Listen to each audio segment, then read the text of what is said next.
오늘 우리에게 주시는 하나님의 말씀은요, 역대상 14장 1절부터 17절의 말씀입니다.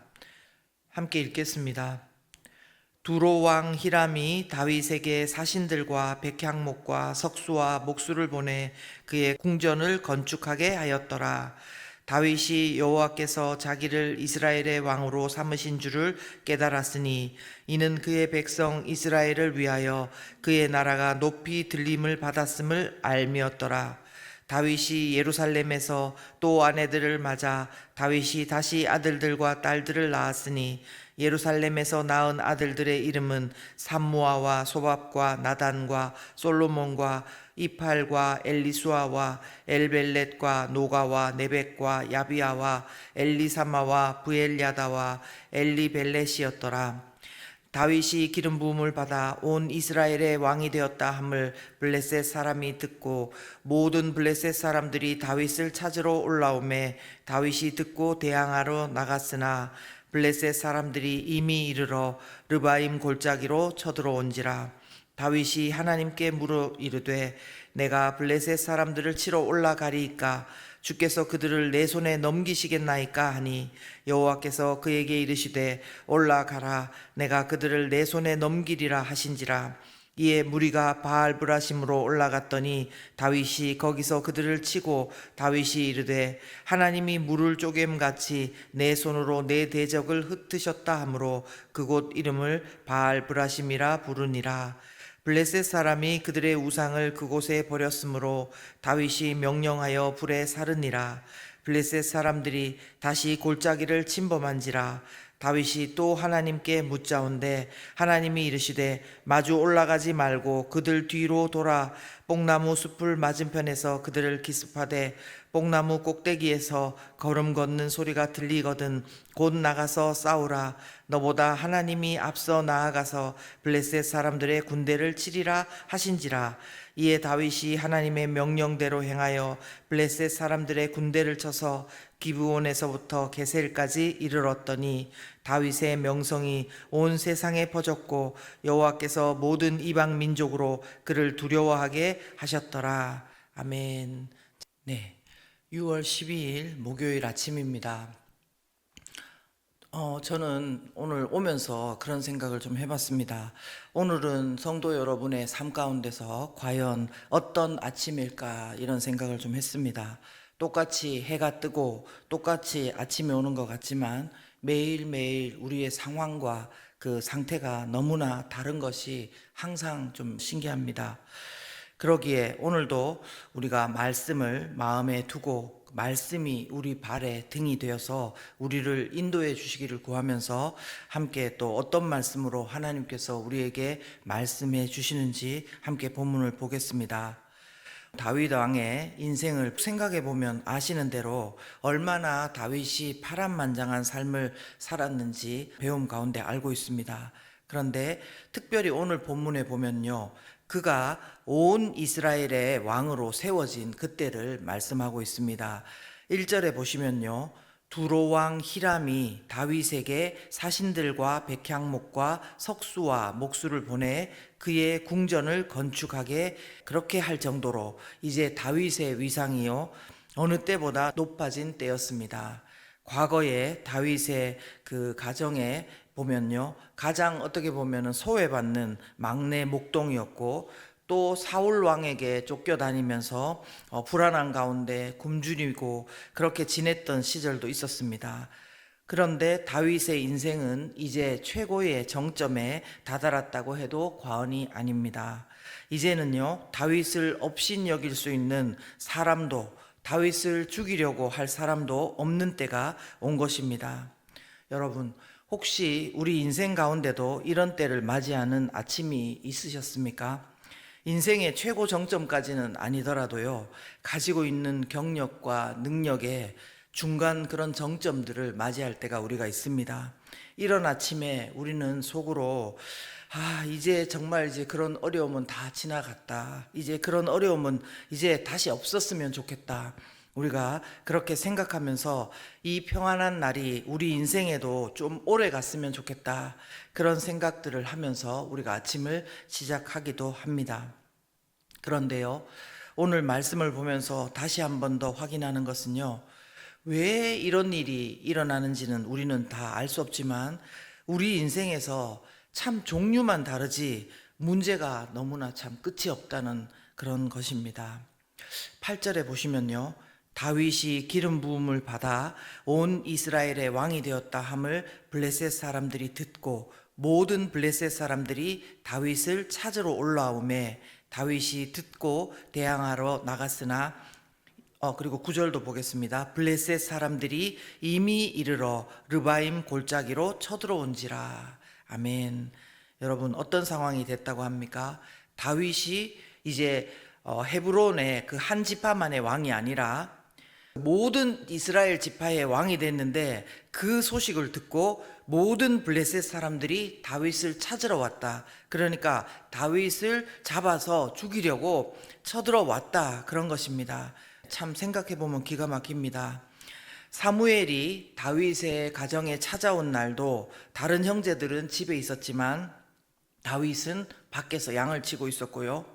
다윗은 적군의 대장 골리앗을 물리치면서 나라의 위기를 넘기는 큰 공을 쌓고도 사울 왕의 미움을 받았습니다.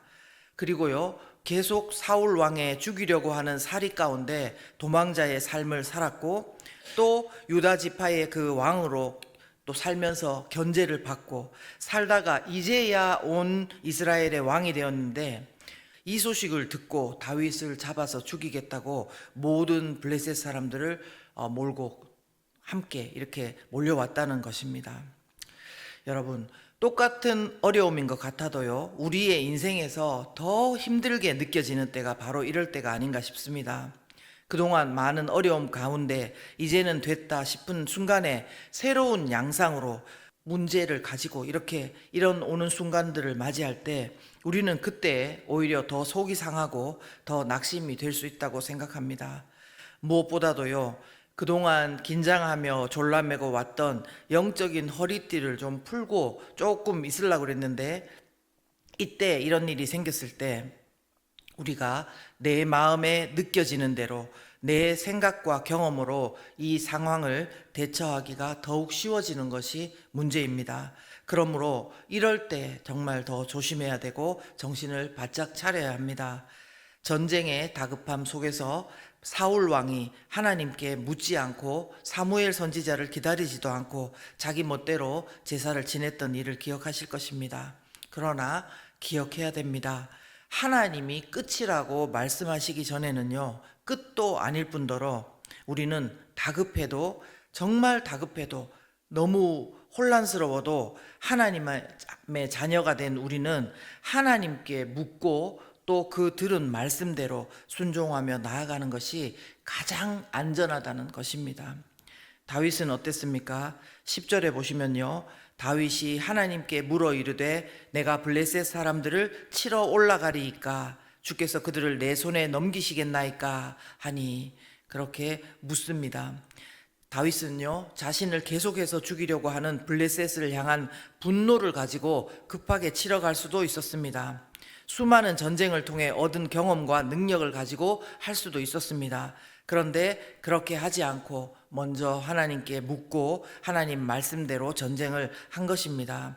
하나님의 자녀로서 다윗의 위대함을 말하자면 이처럼 이런 것들을 할 수 있고 사용할 수 있지만 하지 않고 사용하지 않은 것이 대단한 것입니다.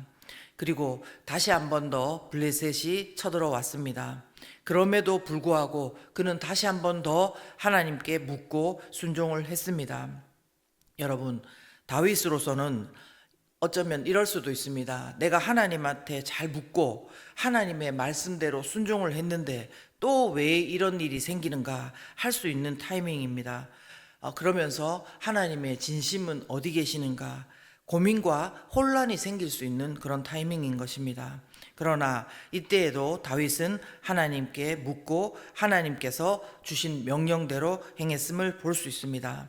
이렇게 블레셋과의 전쟁 가운데 그는 다시 한 번 더 승리를 거두게 된 것입니다. 사랑하는 여러분, 오늘 이제는 내가 좀 괜찮아졌다고 그렇게 하던 순간 갑자기 예상치 못하게 닥친 어려움 가운데 계신 분들이 계십니까? 그리고 맞는 거라고 생각하고 시작하고 하고 있는데 도대체 이걸 어떻게 해야 되는지 너무나 고민 가운데 계신 분이 계십니까? 그렇다면 오늘 본문에 하나님의 말씀이 여러분에게 위로가 되고 힘이 되고 삶의 방향이 되기를 바랍니다. 우리는요, 왜 일이 이렇게 되었는지 따지고 분석하려고 합니다. 또 하나님의 진심이 어디에 있는지 우리가 예측해 보려고 합니다. 그러나 그 일을 잘 알 수 없다 하더라도요, 분명한 것은 이 지금 모든 일은 하나님의 허용하심 속에 있고 하나님의 아심 속에 있다는 것입니다. 모든 것을 아시는 하나님께서 이 상황 가운데 지금 우리를 보고 계십니다. 그러므로 전능의 하나님을 우리가 이 시간 믿음으로 바라볼 수 있기를 바랍니다. 내 멋대로 포기하지도 말고요. 내 멋대로 결정을 내 생각대로 내리지도 말고 하나님 앞에 다시 물으시기를 바랍니다. 그리고 또 혹시나 긴장의 끈을 놓고 나태한 마음으로 있다가 내가 하나님의 은혜를 쏟았구나, 잘못했구나, 이런 상태라고 여기고 계십니까? 그렇더라도 낙심하지 마시기를 당부합니다. 다윗도요, 많은 실수와 실패 가운데 죄에 있었던 사람이지만 오늘 이렇게 하나님 앞에 묻는 그런 대처를 할 수 있었습니다. 우리의 죄와 실패 가운데서도요, 하나님은 새롭게 길을 여시고 마침내 하나님께서 그 끝을 선포해 주심을 이 시간 또한 믿음으로 바라볼 수 있기를 바랍니다. 17절에 보시면 다윗의 명성이 온 세상에 퍼졌고 여호와께서 모든 이방 민족으로 그를 두려워하게 하셨더라. 아멘. 그렇습니다. 우리에게는 하나님께서 다윗과 같이 우리의 명성이 온 세상에 퍼지는 것은 안 해주실 수도 있습니다. 또 사람들이 또 우리를 두려워하는 것으로 해주시지 않을 수도 있습니다. 그러나 각자의 상황에 맞게 하나님은 모든 일을 행하시고 인도하시고 하나님께서 도우심을 믿을 수 있기를 바랍니다. 그래서 그 마침을 선포해 주십니다. 이제는 이렇게 하면 됐다. 이제까지 너무나 잘 견뎌왔다. 그렇게 칭찬하시는 그 하나님을 이 시간 믿음으로 바라보시는 저와 여러분 되기를 예수 그리스도 이름으로 축원합니다. 이 시간 함께 기도하겠습니다. 살아계신 하나님 아버지, 하나님께서 오늘 다윗의 이야기를 우리에게 들려주시는 줄 믿습니다. 우리의 상황 가운데 어떤 날은 너무나 정말 모든 것을 가진 듯이 행복하지만 어떤 날에는 내가 가지고 있는 그런 모든 것이 흔들리는 것 같고 내가 딛고 있는 땅이 너무나 불안할 때가 있습니다. 하나님, 이럴 때 우리가 우리 생각대로 상황대로 움직이지 않도록 도와주시옵소서. 우리의 믿음 없음을 하나님이 아십니다. 그럼에도 불구하고 하나님, 오늘 말씀을 통해서 다시 한 번 더 세밀하게 분명하게 정확하게 우리의 귀 속에 마음속에 들려주시는 하나님의 음성을 들을 수 있도록 도와주옵소서. 오늘도 하나님의 말씀하심이 없이는, 하나님의 끝이라고 말씀하시는 그 허락이 없이는 움직이지 않겠다고 하는 그 고백이 우리의 마음 가운데 있을 수 있도록 도와주시옵소서. 또한 하나님께서 승리하게 하시고 인도하시는 것을 믿음으로 바라볼 수 있도록 도와주시옵소서. 오늘 모든 우리의 어려움 가운데도 분명히 하나님께서 길을 여시고 인도하실 줄 믿고 정말 감사를 먼저 드립니다. 이제는 우리를 위해서 십자가에서 죽으시고 부활하신 예수 그리스도의 은혜와 모든 것을 아시고 전능하신 그 하나님의 놀라우신 사랑과 성령의 충만하심과 내주하심이 우리 모두 가운데 영원토록 함께 하시기를 간절히 축원하옵나이다. 아멘.